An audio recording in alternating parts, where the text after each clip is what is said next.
Bueno, muy bien, señoras y señores, muy buenas tardes. Es un honor saludarlos a ustedes en nombre, en primer lugar, de la Asociación Colombiana de Hospitales y Clínicas y también hacer esta contribución a este debate en nombre de la Federación Latinoamericana de Hospitales y de la Organización Iberoamericana de Prestadores de Servicios de Salud. El tema entendimos que era el derecho a la salud, el hombre y el derecho a la salud. Por eso hemos preparado algunas diapositivas para generar un marco conceptual que pueda nutrir las discusiones que obviamente no terminan en este foro. Esta mañana alguien, creo que era el doctor Torres, hacía una introducción teórica muy acertada al asunto de los derechos humanos. Y yo solamente voy a recordar un par de palabras y ampliarlas. Los derechos, para entenderlos fácilmente, se dividen en generaciones. Ya están hablando hasta de cuarta generación, pero la concepción clásica del derecho más reciente y aceptada a nivel mundial es que se divide en tres generaciones. Derechos de primera, de segunda y de tercera generación, pero también se conocen como derechos negativos, derechos positivos y derechos colectivos. El ejemplo clásico de los derechos de primera generación o negativos son las libertades, la libertad de expresión, la libertad de credo. Son derechos en los que se consideran negativos porque el Estado no debe meter su mano frente a ese derecho. Si la llega a meter, llega a intervenir, se daña ese derecho. Son las libertades individuales.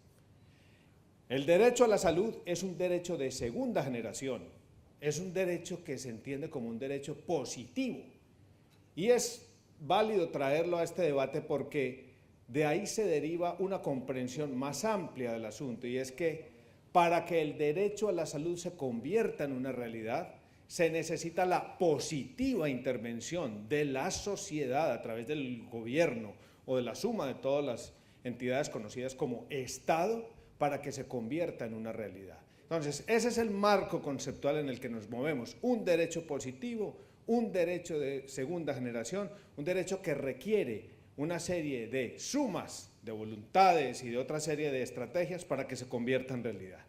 Pero el derecho a la salud, como ustedes lo pueden ver en esta diapositiva, por dentro tiene también una serie de discriminaciones. Entonces, no es solamente ese concepto plano, sino que por dentro tiene una serie de aristas. La primera de ellas, el derecho por dentro tiene derechos. Y entonces tiene derechos ¿a qué? Ustedes lo pueden observar en esta diapositiva. Es un derecho inclusive que tiene por dentro el derecho al agua, el derecho al saneamiento, el derecho a la nutrición, el derecho a la información, el derecho a la educación. Pero aparte de que el derecho a la salud tiene derechos por dentro, también tiene libertades. Una de las libertades más importantes que confiere el derecho a la salud es la libertad a no recibir lo que usted no está pidiendo, a no ser tratado con el tratamiento que usted ya dijo que no necesita. También tiene por dentro el derecho, en países como los nuestros, a que usted cuando se afilia a la Seguridad Social tiene derecho a hacer una libertad de escogencia de los prestadores donde va a ser atendido, y otra serie de libertades por dentro.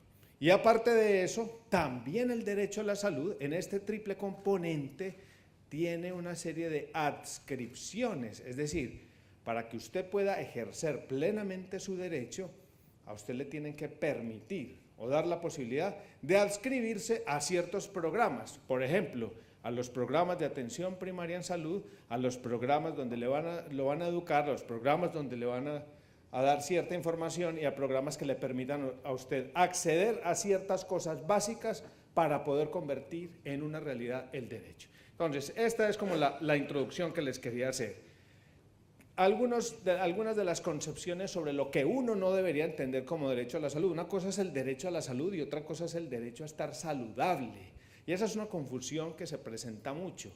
El concepto matriz, el gigantesco, sería el derecho que todos los seres humanos tienen a estar saludables, pero para poder llegar allá, pues obviamente se tiene que se tiene que cristalizar o concretar a través de toda esa suma de actividades del derecho de segunda generación, que es la suma de programas, proyectos, actividades, presupuestos que conforman un sistema de salud, que son el paso previo a conseguir un buen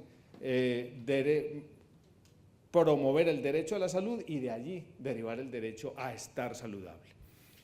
El derecho a la salud, otro de los, digamos, de los conceptos que uno debería aclarar que no, que debe ser considerado como un error, es no solo una meta programática para alcanzar en el largo plazo. Si bien todos los países del mundo, de una u otra forma, avanzan hacia garantizarle a sus ciudadanos el derecho a la salud, eso no significa que nos vamos a esperar eternidades. Y por lo tanto, cada uno de los pasos que se da son victorias tempranas para alcanzar ese estado final. Y un tercer punto, que es uno de los que más se aduce en estas discusiones, la situación financiera de los países no los absuelve, la mala situación financiera no los absuelve de tomar decisiones positivas para garantizar el derecho a la salud. Entonces, de acuerdo a los recursos disponibles, se tiene que tratar de ir avanzando en esa agenda, que debe ser entendida más que como una amenaza, debe ser entendida como un acercamiento a la justicia social para todo el mundo. Muy bien, yo creo, y hablando de justicia social, pues que uno de los grandes logros, no sabe uno si es concreto o teórico, pero uno de los grandes logros del pensamiento humano en los últimos siglos es la Declaración Universal de los Derechos Humanos. Desde allí hay un marco también conceptual gigantesco para que podamos cohabitar en este planeta y que nos podamos entender como congéneres. De esa creación teórica que es el derecho, la Carta Universal, pues claro que ha habido unos acentos especiales por sectores y uno de ellos es salud. Se ha escrito mucho sobre esto y se ha avanzado en varios países, pero Organización Mundial de la Salud viene, claro, está el antecedente Alma-Ata, que aquí veo que hay amigos y detractores en este auditorio, pero desde Alma-Ata se viene ahondando un poco más, desarrollando el concepto, y recientemente OMS en el 2000 nos regaló esta diapositiva, los 6 elementos esenciales para que haya un sistema de salud que pueda ayudar a avanzar hacia el derecho a la salud, que haya servicios de salud, que haya personal sanitario, que haya un sistema de información, que existan productos médicos, vacunas, tecnologías, que haya financiación y que haya un liderazgo, una gobernanza y una administración. Serían los elementos básicos. De entrada les digo, el hecho de que usted tenga todos los elementos no le garantiza a usted que va a conseguir el derecho a la salud. ¿Qué significa eso? Que por dentro usted tiene que hacer de verdad una buena administración de todos esos recursos para que el sistema pueda ser eficaz y pueda cumplir unos objetivos.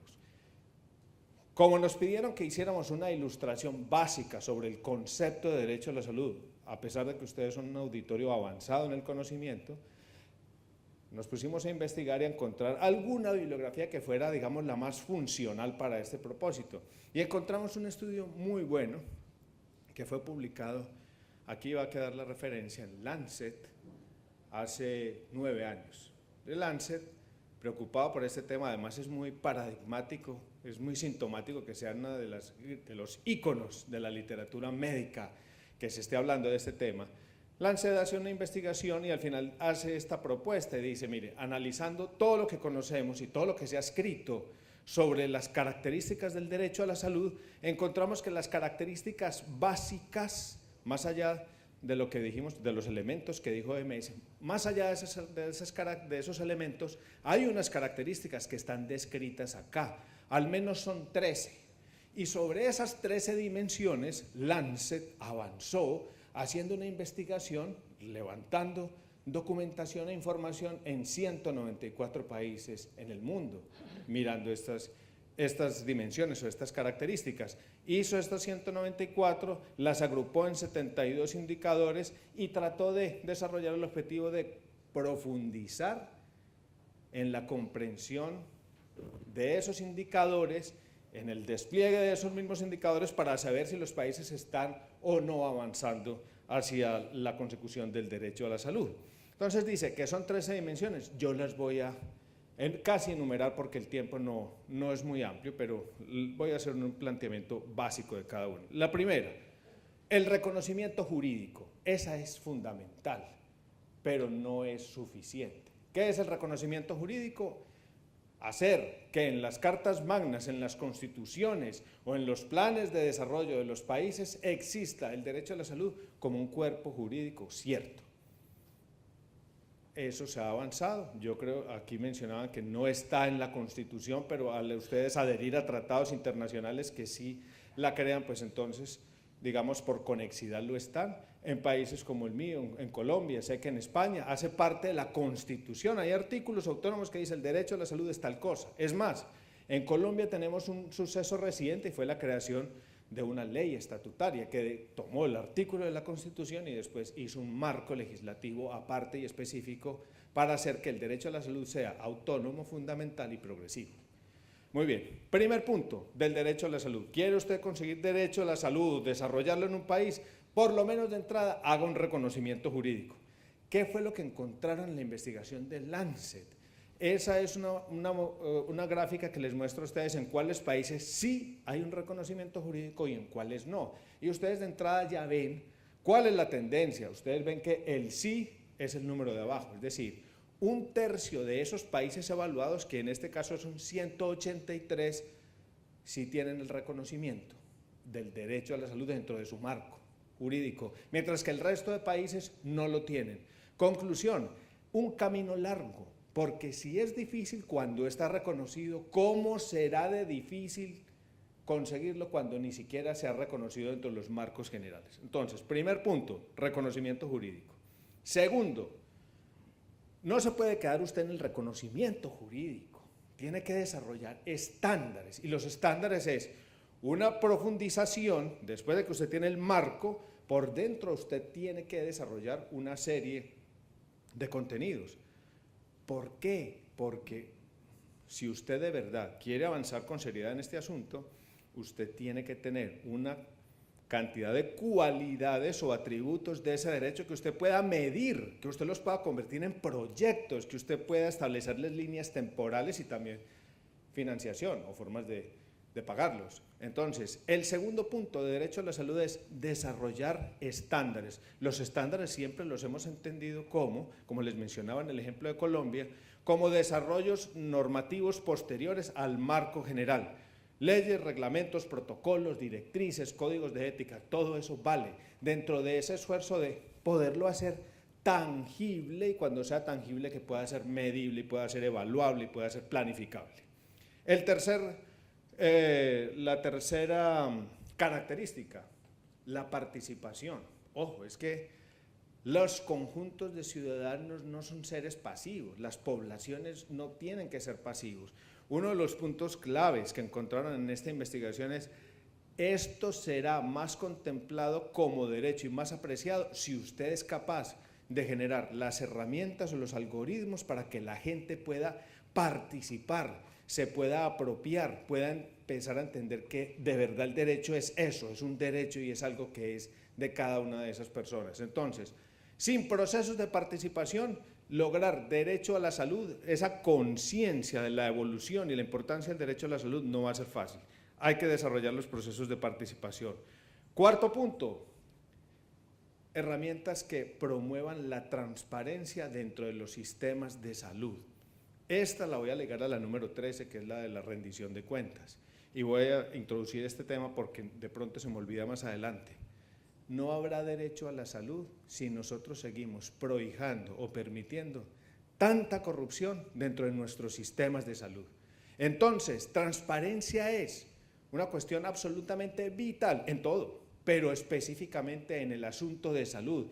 Y en países como los nuestros, donde gran parte de la carga de financiación de los sistemas está en hombros de nosotros mismos como sociedad. No es solamente el gasto individual o el gasto de bolsillo, sino aquí estamos pagando impuestos generales y pagando impuestos a la nómina para poder financiar los sistemas de salud. Se requieren herramientas que brinden transparencia, que los precios sean visibles, que las negociaciones estén a la luz y ante los ojos de todos, que los grandes movimientos empresariales, fusiones, adquisiciones, precios de medicamentos, todo ese tipo de cosas, sean parte de un esquema público de observación. Eso dará más transparencia y ayudará a que ese derecho a la salud se convierta en una realidad. Miren ustedes que en el primer párrafo se habla de la confidencialidad. Entonces, derecho sí, a la transparencia sí, a mirar sí, pero de todas maneras, hay todavía que mantener, y oigan lo que estoy diciendo, hay todavía que mantener en la medida de lo posible la confidencialidad de los datos. Pero ¿por qué lo digo entre paréntesis? Porque no se nos olvide que ya existe el Big Data, que es el gran hermano. Eso es lo que nos está mirando, lo que nos está viendo a nosotros como sistema de información. Y este es uno de los bastiones del individualismo que en algún momento, con ese avance gigantesco de esas herramientas, nosotros vamos a tener que repensar dentro de los sistemas de salud. Un quinto punto, esto es pura justicia social, equidad, igualdad y no discriminación. Claro, eso es uno de los contenidos centrales del derecho a la salud, que haya unos paquetes, unos planes, que haya una igualación, que haya un mejoramiento en el acceso que permita disminuir las brechas. La gente del Lancet dijo, sí, eso está muy bonito en el papel, equidad, igualdad y no discriminación, pero le hizo preguntas a algunos países, solamente 51 contestaron, con una cosa básica. Listo, si estamos convencidos de todos estos atributos, vamos a mirar una cosa que sería el indicador proxy de eso, de esa equidad y de esa igualdad, el acceso. Una cosa sencilla, acceso. Sé que hay un gran debate sobre cobertura de acceso, no voy a detenerme en él, me parece apasionante, pero no lo haré en este momento. Y miren ustedes los resultados, acceso, por lo menos a esa cuestión básica que es un control prenatal, en 2 o 3 ocasiones un monitoreo durante una gestación. Mire que de esos 51 países que dijeron sí, que aportaron la información, sí, solamente es en 33. Digo solamente 33 porque son 2/3 partes. Uno diría, si en realidad el derecho es cierto en esos países, debería todos tener una institucionalización mayor y un seguimiento mayor de un acceso tan básico como es el control prenatal. Miren ustedes que no. Entonces, me anticipo a las conclusiones, mucho discurso, mucho verbo, mucho verso sobre este asunto, pero todavía falta un camino muy largo para concretarlo a la realidad. El tema del acceso es un tema absolutamente crítico para convertir en realidad todo el tema de equidad y de justicia. Sexto, derechos humanos, derecho a la salud, claro, respeto a las diferencias, sí. Es muy claro el asunto de las diferencias culturales y tenemos países que son, digamos, somos más mestizos que otros o más multiétnicos y pluriculturales, para decirlo de una manera más elegante. Preguntan los de Lancet, listo, derecho a la salud todos deberían tener y deberían tener acceso, deberían haber justicia, equidad, pero uno de los puntos centrales es cómo se están tratando las diferencias. Y preguntaron, y claro, fue muy claro el asunto de la diferencia por la cultural. Entonces, hay unos planes individualizados o diferentes de acuerdo al origen étnico. Le preguntaron a muchos países, el círculo verde es la respuesta afirmativa. Sí, el criterio que más se tiene en cuenta en los países es el origen étnico. Digamos que es la diferencia más protegida. Pero no es la única. Miremos nomás el tema de género. ¿Dónde hay políticas de género? ¿Dónde hay políticas dirigidas a grupos etarios específicos? U otro tipo de políticas dirigidas a ciertos hándicaps que tiene la población. Miren ustedes la conclusión. Lo más claro en el tratamiento contra la desigualdad es el asunto étnico. Sí, hay planes específicos, pero en otras cosas, el que le sigue es el tema etario, pero cuando usted pregunta si hay una mezcla suficiente, la mayoría de los países solamente protegen 1 o 2 atributos, máximo 3, pero el resto de diferencias no se están protegiendo. Entonces también mucho discurso, falta bastante para avanzar en esa práctica. El séptimo, se ha mencionado que hay expertos internacionales sobre el tema de calidad. Claro, el asunto de calidad, por eso es tan importante avanzar en los procesos de estandarización, de habilitación, de acreditación e inclusive de acreditación internacional. Porque es esa búsqueda, es decir, no puede haber ciudadanos de primera, tercera, de quinta categoría. Unos se atienden en instituciones de 5 estrellas y otros a duras penas pueden acceder a cosas que son hasta peligrosas para la salud. Entonces, derecho a la salud no habrá si no coexiste con una política fuerte de búsqueda de calidad simétrica o elevación del nivel básico de calidad dentro de los sistemas. Octavo, la planificación. Hay muchas cosas para decir con el tema de planificación y esto se acerca mucho cuando uno piensa en planificación. La mayoría de las veces se piensa solo en el tema de la financiación. En realidad son muchos los puntos que hay que mirar sobre planificación, pero tal vez uno diría, el básico, arranquemos, recuerden que esto es como, estos son unos rudimentos. El punto básico sería ¿cuál? O a uno le daría una mejor impresión frente a un sistema de salud que por lo menos tuviera pues un plan, ¿sí? Que tuviera un plan de desarrollo, un plan anual, quinquenal, que nos dijera cómo se va a financiar esto a 5, a 10 años, cuáles son los contenidos, cuáles son las metas. Mire que le preguntaron a todos estos países, ustedes tienen, no estoy hablando de paquetes de beneficios, no me estoy metiendo en ese debate que es, digamos, sería un eslabón más avanzado de por lo menos unos contenidos básicos mínimos para la población, no. Estoy preguntando, o ellos preguntaron en el Lancet solamente sobre la existencia o no de un plan de salud. Miren ustedes los resultados, solamente 57 de los 194 realizaron análisis y los compilaron de manera que se pudiera entender como un plancito de salud. ¿Qué significa eso? Dispersión, fragmentación, cada uno opina de acuerdo a lo que se le ocurre o lo que acaba de leer, pero no está estandarizando la información para tener un plan. Así no se puede garantizar el avance del derecho a la salud. Sigo con el noveno componente, sistemas de referencia. Parece que no tiene nada que ver, pero pues por supuesto que lo tiene todo. ¿Por qué? Porque hay que ofrecerle una lógica asistencial y técnica a la población y hay que tenerle cerca al sitio donde viven, donde estudian, donde se recrean, donde existen. Hay que tener unos niveles básicos o unas puertas de entrada que resuelvan la mayoría de las cosas, pero también tiene derecho la población, no solo a esa búsqueda activa, sino también a tener sitios de referencia y contrarreferencia para la mediana y la alta complejidad. Esa lógica no se ha perdido, es una lógica universal en el diseño de cualquier buen sistema de salud. Es tan lógico y es tan básico que está dentro de estos 13 puntos de lo que es el desarrollo del derecho a la salud. La coordinación, pues bueno, se entiende, se deriva de todo lo que hemos venido y tiene mucho que ver con el gobierno, tiene mucho que ver con el sistema de información, tiene mucho que ver con el reporte de datos, tiene mucho que ver con la rectoría de los sistemas de salud que se ha perdido. Tiene que haber una coordinación porque además no solamente nuestro sector el que tiene que estar coordinado por dentro, sino que tiene que tener una conversación con los otros sectores de la transectorialidad que ayudan a construir el derecho a la salud. Y hay un tercer punto dentro de ese mismo, no solamente adentro, no solamente transectorial, sino que las grandes agencias que ayudan y que hacen cooperación también se deberían coordinar. Esto parece un chiste, pero es la realidad. Miren ustedes cómo muchas de las agencias que nosotros de Namibia sobre esperanza de vida, donde dos agencias grandes, OMS y UNICEF, manejan la misma información y al final miran los resultados que son disímiles. Esas descoordinaciones no aportan mucho. El 11º punto, cooperación internacional. Sí, derecho a la salud es un asunto pues, de la humanidad. Hay países que son afortunados, que tienen mejores ingresos, que tienen un nivel de desarrollo superlativo. Ellos deberían, y todos los que aquí sé, que han trabajado con OPS y OMS saben que deberían, en ciertos niveles ya de Producto Interno Bruto y de riqueza de los países, destinar un porcentaje mínimo, pero destinarlo obligatoriamente para la cooperación con países que están por debajo de los niveles de desarrollo mediano, es decir, de desarrollo bajo.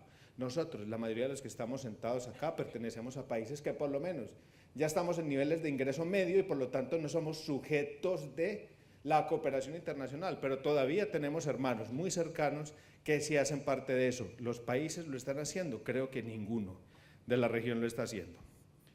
Y ya terminando, les decía al principio que los puntos 1 y 2 eran la creación del sustrato legal y la creación de una serie de temas sustantivos dentro del marco legal. Y aquí vuelve lo legal, pero ¿qué quiere decir esto? Que las disposiciones, no habrá derecho a la salud si usted solamente se conforma con hacer un positivo desarrollo en la ley, pero usted no es capaz de convertirlo en realidad. Es decir, esto debe ser obligatorio, esto es mandatorio y tiene que ser vinculante. Entonces ahí es donde entran todas las agencias que hacen inspección, vigilancia y control en los estados para que se pueda garantizar que todo eso que está escrito en los marcos legales no sea letra muerta. La última característica, según estos investigadores y este estudio del Lancet, es el monitoreo y la rendición de cuentas. Ya mencioné algo en el cuarto punto, lo reitero acá. Se necesita estandarización de los datos, se necesita aportar la información, se necesita dar todos estos pasos, pero también se necesita que aquí todos los que intervenimos, todo lo que pomposamente llaman hoy stakeholders, es decir, todos los actores de los sistemas de salud, estemos dispuestos a hacer rendición pública de las cuentas, de todo lo que nosotros hacemos, pensamos, decimos, los planes que tenemos. Eso dará transparencia y ayudará a que esto pueda evolucionar. Como ustedes ven, miren la cantidad de cosas que tiene por dentro el derecho a la salud. No es solamente diseñar un plan de beneficios y conseguir una platica para financiarlo. Tiene muchísimo, es un movimiento de todo el aparataje institucional de los países para poderlo conseguir. Conclusiones, ¿qué deben hacer los estados? Tienen 3 obligaciones básicas. Respetar. ¿Respetar qué significa? No meter la mano donde no toca, ¿sí? Garantizar, ser el policía, ser el observador. Segundo, proteger. Ese mismo policía tiene que meter la mano para evitar que unos dañen a otros. Y tercero, cumplir, desarrollar todos estos puntos para que de verdad haya políticas promotoras de los derechos humanos. La conclusión del estudio es, estamos en pañales, hay un desarrollo teórico importante, se está empezando a avanzar, hay muchos países que no tienen nada de información, hay indicadores, miren ustedes, de los 72 hay 18 que no tenemos absolutamente ni idea, pero por lo menos hay otros 54 sobre los cuales se puede avanzar. Y termino con 3 puntos de discusión. El primero, que no creo que sea un punto de discusión, ojo, esto no es una cuestión sobre si es la izquierda o es la derecha, si son los ricos o los pobres, es decir, esto no es una lucha de clases, esto es una discusión de la humanidad y de justicia, por lo tanto no debería estar en discusión que el derecho a la salud es un plan de la humanidad que se debe cumplir. Lo segundo, hay mecanismos judiciales, no caigamos en el error de mirar y culpar de la fiebre al termómetro. En países como el nuestro, en España y en muchos, hay derecho de amparo, nosotros lo llamamos derecho de tutela. La gente cuando ve vulnerado su derecho, acude al juez y usualmente el juez falla a favor de él. Y muchos de los observadores inmediatamente dicen, se judicializó el sistema, es muy malo.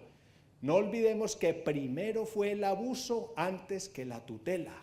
Primero fue la vulneración y después fue el reclamo del ciudadano. Y cuando hubo vulneración fue porque le negaron algo a lo cual él tenía derecho por ser ciudadano, por estar en la Constitución. Entonces, no lo miremos al revés, tratemos de preservar esos mecanismos y más bien evitar el abuso antes que destruir los mecanismos o puertas de emergencia que dan las constituciones para que la gente pueda satisfacer su derecho.